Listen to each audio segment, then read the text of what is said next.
என் மீது நம்பிக்கை வைத்து மீண்டும் இந்த வாய்ப்பை எனக்கு கொடுத்த அனைத்து பாட்டாளி சொந்தங்களுக்கு என்னுடைய நன்றிகள்.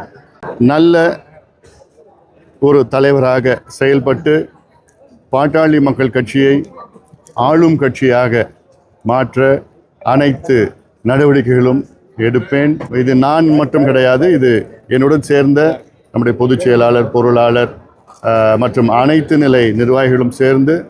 காரணம், 38 ஆண்டுகளாக பாட்டாளி மக்கள் கட்சி தமிழ்நாட்டில் இயங்கி வருகிறது. பாட்டாளி மக்கள் கட்சியால் தமிழ்நாட்டுக்கு எத்தனையோ நன்மைகள் வந்திருக்கிறது. இந்தியாவுக்கு பல நன்மைகள், 108 ஆம்புலன்ஸ் போன்ற தேசிய கிராமப்புற சுகாதார திட்டம் போன்ற பல திட்டங்கள் எல்லாம் கொண்டு வந்திருக்கின்றோம். அந்த வகையிலே தொடர்ந்து எங்களுடைய பயணம் இருக்கும். சமூக நீதி எங்களுடைய அடித்தளம். வேளாண்மை, நீர் மேலாண்மை, நல்ல கல்வி கொள்கை, நல்ல சுகாதாரம், வேலை வாய்ப்பு, மது ஒழிப்பு, போதை ஒழிப்பு போன்ற நல்ல திட்டங்கள் எல்லாம் நாங்கள் கொண்டு வருவதற்கு பாடுபட்டு கொண்டிருக்கின்றோம். இனியும் பாடுபடுவோம்.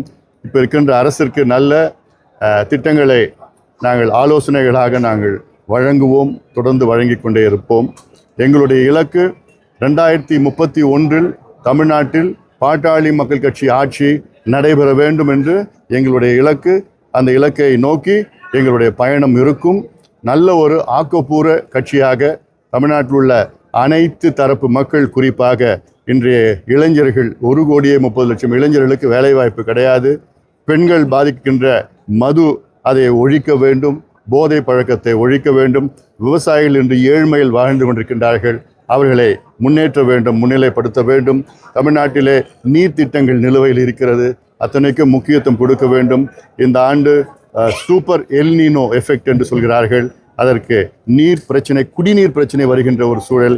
இதற்கெல்லாம் நல்ல ஆலோசனைகளை தமிழக அரசுக்கு வழங்கி, அந்த அத்துணை சமூக நீதி கொள்கையாக இருந்தாலும் சரி, அத்துணை கல்வி, வேலை வாய்ப்பு, பொருளாதாரம், அத்துணைக்கும் நாங்கள் இந்த தமிழ்நாட்டு மக்களுக்காக நாங்கள் தொடர்ந்து பாடுபடுவோம். சரி, என்எல்சி நில எடுப்பு எதிராக நீங்கள் தொடர்ந்து குரல் கொடுத்துட்டு வரீங்க.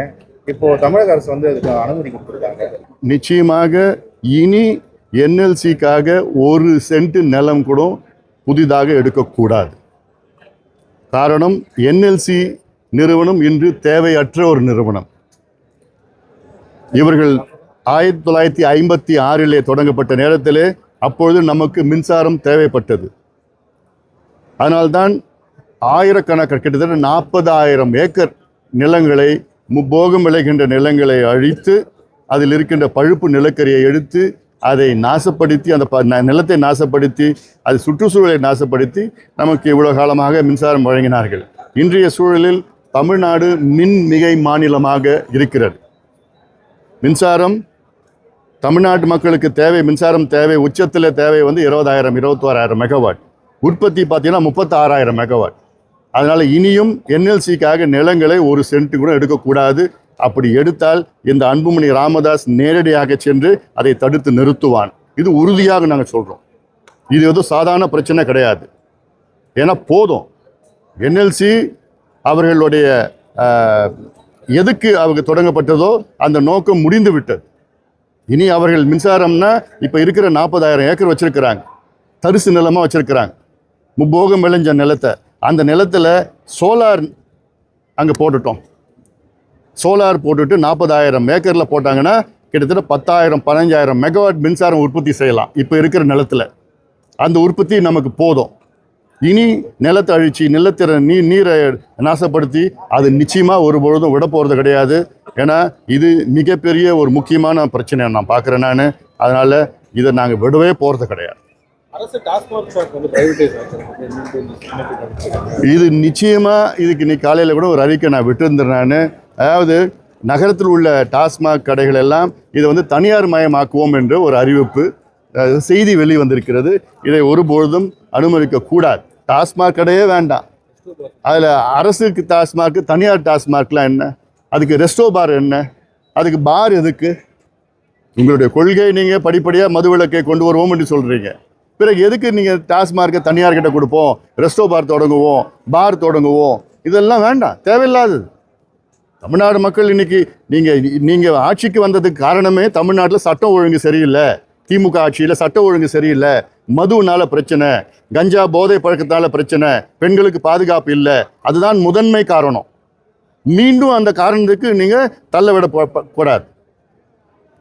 நீங்கள் மதுவை நீங்கள் தாராளமாக விற்று ரெஸ்டோ பார் வச்சு இன்னும் குடிச்சிட்டு இன்னும் சட்டம் ஒழுங்கு தான் கெடுப்போகுது. பெண்களுக்கு பாதுகாப்பு இல்லாமல் சூழல் வரும். அந்த சூழல் உருவாக்காதீங்க. எங்களோட சமீபத்தில் நாங்கள் நிழல் நிதிநிலை அறிக்கையில் உங்களுக்கு தெளிவாக சொல்லியிருக்கிறோம். தமிழ்நாடு அரசுக்கு கூடுதல் வருமானம் வருவதற்கு என்னென்ன செய்யணுமோ நாங்கள் சொல்லியிருக்கிறோம். இயற்கை வளங்கள், கனிம வளங்கள், தாது மணல், கிரானைட்டு, இதெல்லாம் மணலில் வந்து இறக்குமதி செய்து அதெல்லாம் எப்படி சாண்டு நிர்வாகம் நல்ல அது சீர் செஞ்சால் கிட்டத்தட்ட 30,000 கோடி. அதில் நல்ல ஒரு நேர்மையான நிர்வாகம், கரப்ஷனை ஒழிச்சா எல்லாம் வரும். இதுக்கு இந்த வருகின்ற அந்த 50,000 கோடி டாஸ்மார்க்கில் உங்களுக்கு வருமானம் வேண்டாம். படிப்படியாக நீங்கள் சொல்லுங்கள். அடுத்த 2 வருஷம் 3 ஆண்டுகளில் அத்தனை கடைகள், இப்போ 4,800 கடை, இப்போ 4,000 கடை இருக்குது. 4,000 கடையும் இந்த ஆண்டு ஒரு 1000 கடையை மூடுவோம். அடுத்த ஆண்டு ஒரு 1,500 கடை மூடுவோம். இறுதியாக 3 ஆண்டுகள் எல்லா கடையும் மூடிடுவோம். ரீஹாபிலிட்டேஷன் சென்டர்ஸ் உருவாக்குங்க. இதுதான் இந்த நோக்கத்தில் தான் நீங்கள் பண்ணணும். தவிர நீங்கள் ரெஸ்டோ பாரில் அந்த இந்த இந்த இப்படிலாம் சொல்லிட்டு இருக்கிறது வந்து ஒருபொழுதும் எடுத்துக்க மாட்டேன். அக்டோபர் 2ஆம் தேதி முதல் ஒரு மூவ்மெண்ட் ஆரம்பிக்கும், இயக்கம் ஆரம்பிக்கும் சொல்லியிருக்கீங்க. அது குறித்து அது நீங்கள் இப்போ அப்புறம் எல்லாத்தையும் இப்பயே சொல்லிட்டோன்னா அப்புறம். ஆனால் அக்டோபர் 2ஆம் தேதி வந்து பாட்டாளி மக்கள் கட்சி சார்பில் மதுவை எதிர்த்து மது தமிழ்நாட்டு பூரண மது விலக்கு கொண்டு வரணும், மது இல்லா தமிழகம் என்ற ஒரு பெண்கள் சார்ந்த ஒரு இயக்கம் எங்களுடைய சட்டமன்ற குழு தலைவர் முனைவர் சௌமியா அன்புமணி அவர்கள் தலைமையில் ஒரு இயக்கம் வந்து அக்டோபர் 2ஆம் தேதி தொடங்கப்படும். இது அவர்கள் வந்து தமிழ்நாடு முழுவதும் சென்று அனைத்து வகையான பெண்கள், இளைஞர்களை திரட்டி அரசுக்கு அழுத்தம் கொடுத்து ஒரு விழிப்புணர்வு நடத்தி தமிழ்நாட்டில் மதுவில்லா தமிழ்நாடு என்ற ஒரு நிலையை உருவாக்க எங்களுடைய இந்த இயக்கத்தினுடைய வேலையாக இருக்கும். Okay sir, okay, thank you.